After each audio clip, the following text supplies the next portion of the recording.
Curt McGurt now. Hey yo, it's your girl C-Rob here from MSFB News. That's music, sports, fashion, and entertainment news. I am here with my boy, Curt McGurt, Mr. 808. What it do? What's going on?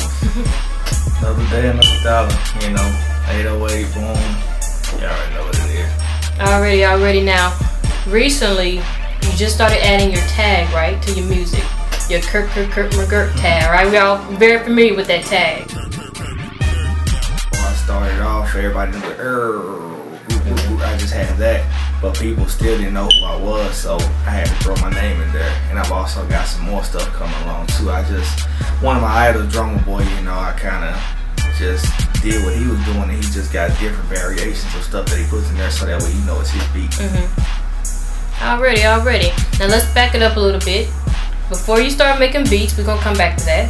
You started rapping, right? Oh yeah. K104 Studio with Cat Daddy, right? Yep. And what is this? Wannabe Bubba Sparks. Oh yeah. Right? What was that experience like? It was cool, you know.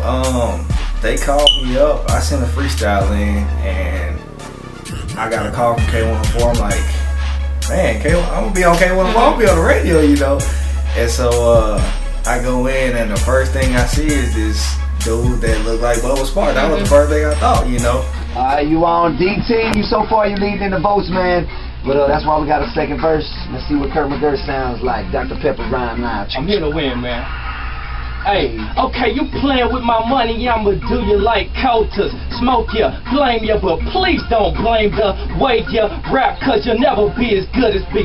Fake Bubba Sparks, man, you'll never be as hood as me. Better than the average, I'm something that you couldn't be. I'm right here, now you act like you can't look at me. Every club booking me, every hood loving it, every car I'm dubbing it, and yo girl in love with it. Yeah, man. Curt McGurt. Hey, bro, DT, you gotta bring it, Daddy. You gotta bring it, Daddy. Round two. Got him, coach. Hey, go crack him. You know, those are the inspiring stories that I like to hear when, you know, artists, they, you know, get those random calls from K104 and that's their first, like, breaking point. Now, how long you been rapping? I really got into it. I mean, I've been just freestyling. Everybody did a little freestyle on the table at high school. Nothing came down, you know. Right. But really, I really got into it probably like 07 is when I really said I want to rap. You know, like serious, and was putting money into it. That's when you know you want to rap, is when you put the money into it. So 07 is when I say I really got into it. Okay. Now, what about your mixtape? Now, you dropped a mixtape not too long ago, right?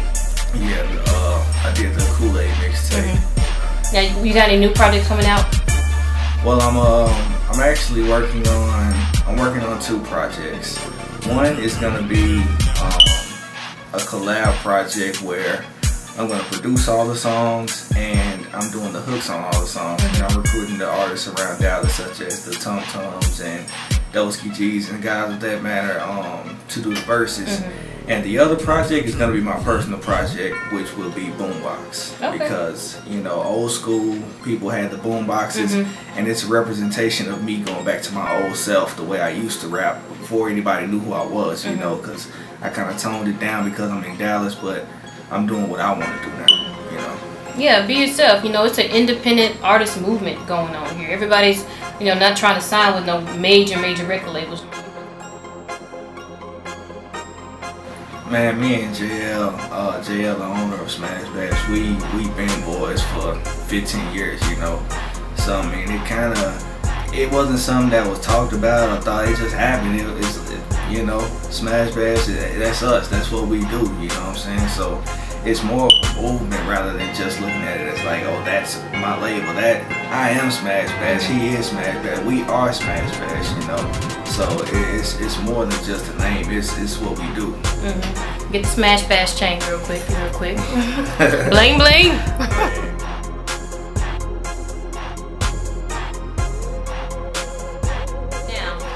Let's fast forward.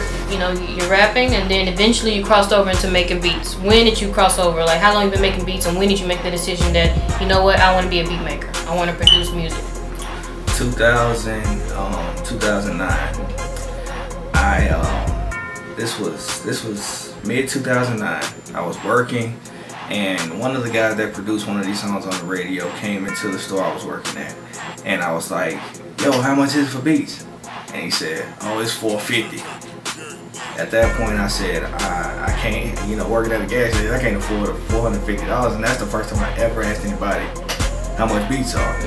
So I said, well, it can't be too hard. I'm already doing music, so let me try to do it myself. So another one of my affiliates, TZ, he brought over the Fruity Loops program, showed me the basics, and from there I skyrocketed. I just was at it every day, you know, 20 beats a day, just working, watching videos. Like I said, taking my money to go to the studio to watch professionals mix my beats down to see what I needed to do to get to my sound. And that, along with the inspiration of other producers, has created the whole 808 and the boom sound that people know me up for and are affiliated with. Wow. Now tell me, how did you get out there so quickly? You know, you haven't been in this game for 10 years, you know, like the Dr. Dre's and the Kanye's. So how did you market yourself, you know, to get out there so quickly in Dallas and in Houston, which we'll talk about Houston in a minute, but what was the strategy that you used to get out there? Well, I just looked at what a lot of the artists and a lot of the other producers aren't doing, which is taking it from the ground up. And literally, the ground is the streets. So I put my money into myself. You know, if I say, for instance, if I sell a beat for $200, I'm taking that and I'm pressing up CDs, I'm pressing up flyers, and I'm hitting the streets. I'm going to the malls, I'm going to the bazaars, the beauty shops, the barber shops, you know, because you go in a beauty salon, somebody's getting their hair done, but they man may be a rapper. He may want to rap. I go in the barber shops where the common person is that wants to rap, and I hit these streets with promo, you know, constantly. And I was doing that consistently every day. Anybody I saw, I was going to every single event, going to clubs. I did what I had to do, you know. Pay to get in VIP just to talk to an artist, you know. People, you know, I had to do what I had to do. So it really was just consistency, you know, grinding and consistently and being in the streets. That's my key thing, was being in the streets. That's what got it for me. Quickest way to find my beats is our company's website, smashbashmusicgroup.com. And also, I'm always on Twitter. You can get at me, Twitter /Curt McGurt 808. So at any time, if anybody wants to get at me, I respond to everybody. Just find me on Twitter or go to the company website and you can get my production there as well. Okay, already. Now, as far as your beats, when I go to these clubs, I mean, we obviously know that it's a Curt McGurt beat. We can tell when the beat, you know, when the music come on. Now, a lot of your beats, you don't always have them on, you know, SoundClick or Reverb Nation and all these other websites. So do you make beats exclusively for artists, or do you prefer to work like that? Like, why is it that, you know, you don't always have all your beats out there? You want to kind of save them for some artists that are more exclusive, like Doski G and T-Cash. Like, which method do you prefer? Well, I mean, I make so many beats per day. Like, for instance, one of the other artists was Smash Bash Music Group Sides. I was making a beat in the studio and I wasn't even finished. He came in and he's like, I want it. So, you know, I don't have a chance to put it up on the website because I have such a high demand for my production, especially when in a case like that, when somebody just hears something. But I mean, I have exclusive production that I know is not the sound of Dallas. So I'm not gonna put everything out in Dallas, you know. And some stuff I do save for the majors because they don't want stuff that's on SoundClick that everybody has access to.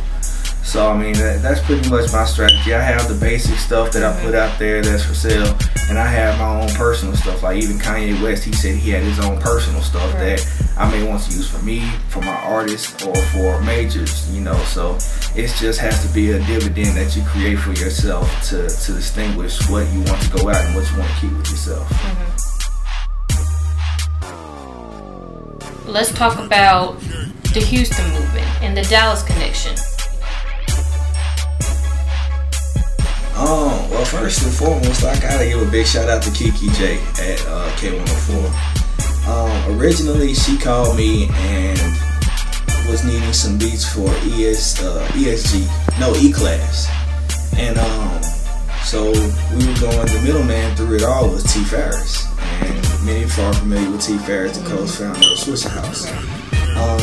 So T. Ferris then contacted me. He contacted me on my 22nd birthday, and I was in Walmart. I was drunk. So I handed the phone to JL, the owner of Smash Bash Music Group.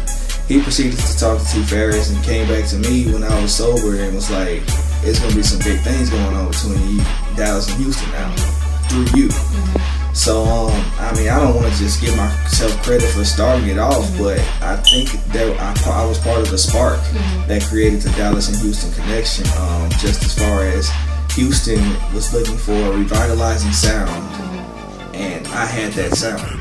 So rather than, you know, continuing with their traditional music, they decided to go with the up and coming sound and chose me as one of the producers to work with. So I mean, it's been a true blessing to even have that chance to work with artists of the artists I grew up listening to, you know. I never thought this day would come where I'm with them side by side in the studio working with them, you know. So I mean, it's overall a great thing for me. Now, you work with so many artists. I mean, the list, Ace Hood, obviously. We talked about, you know, Houston and Zero and Paul Wall, Lil Kiki. And the list goes on. Like, who are some of the other artists that you have worked with, and who are some of the artists that you want to work with in the future? Well, that list is the immediate list that's out there. Right now, I'm in talks with an A&R from CTE, so I may be doing some work for them. I've been in contact with Maybach Music Group. They just got some beats from me, actually purchased them and everything. So you will be hearing some Maybach Music Group and Curt McGurt stuff going on. 2 Chainz, one of his associates, managers, got some production from me not too long ago, so not exactly sure where it's gonna go. A lot of the up and coming cats in Atlanta, people in Dallas really don't know about them, but people like Future and Jose Guapo and, you know, a lot of those cats, they're getting production from me. As far as who I want to work with, Yo Gotti has always been one of my big idols, so I wanted to work with him. And really, I mean, anybody that's willing to create that new sound and go with this new generation of music, I'm ready to work, you know. So I mean, it's really whatever, you know. Y'all get at them.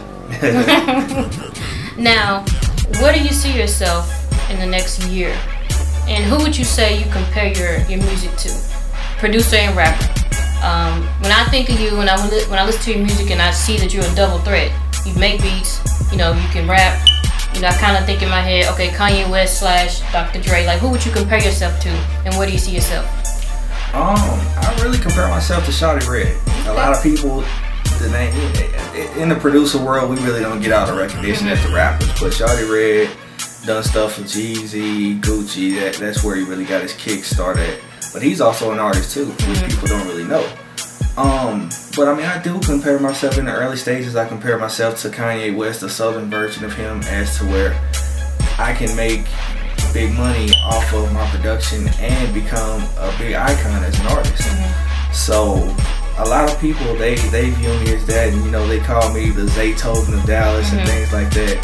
Because Zaytoven has so much production out there with Gucci Mane, and I'm just constantly working just like, you know, these artists do. I mean, these producers do. So, I mean, in the next 5 years, I mean, really in the next 2 years, I plan to be on top of the game, you know. Outside of just Dallas, I plan on blowing up, taking over, you know, like once I get that big one, you know, the same way Lex Luger got BMF, and all of a sudden Lex Luger's on everything. That's the way I plan to be. So once I get one with maybe a Jeezy or a Gucci, and it hits mainstream national radio, it's a wrap. That's it, right? It's a wrap. To the top. Yeah, because I mean, I'm not limited to just the dirty South heavy stuff. I mean, I have R&B, I have pop, I have stuff, you know, for gospel singers. I have everything in my catalog, but whatever gets me out there, you know, that's what people are gonna want. Do you think you have an advantage over other producers or rappers who, you know, can't do both? Definitely. I definitely have a serious advantage over them, because as an artist and a producer, I may be working with an artist, say say I'm working with if I'm working with a guy like Slim Thug or something, and he just wants beats from me, and all of a sudden I'm like, yo, Slim Thug, I got this hook too that I did with this beat, and he's like, you rap too? Man, we gotta do something. Boom, new connection. I mean, that's how a lot of my connections are started, because they want me for my production and find out that I actually can rap. There's a difference between, oh, I just rap and actually being able to rap. So they find out that I can, and they're like, let's do something, you know? You got a sound that really can take off. So I really have a true double threat where I'm good in both aspects, and either one can take me off. And both of them are going to catapult each other, whichever one takes off first. Already. Well, like I said, best of luck to you. We're looking forward to seeing you at the top. You, Smash Bash, Side, you know, your next artist coming up. You know, best of luck, and everybody get at him. Beat Mr. Curt McGurt, 808, boom, he got 3 names. Y'all need to get at him, because he's going to the top. And thank you again for letting us interview you today. We really appreciate it. Hey, yo, shout out to my little bro, Young Spitter. Shout out to everybody in Smash Bash. Shout out to my city of Dallas and all the DJs. I wouldn't be here without y'all, man. Already.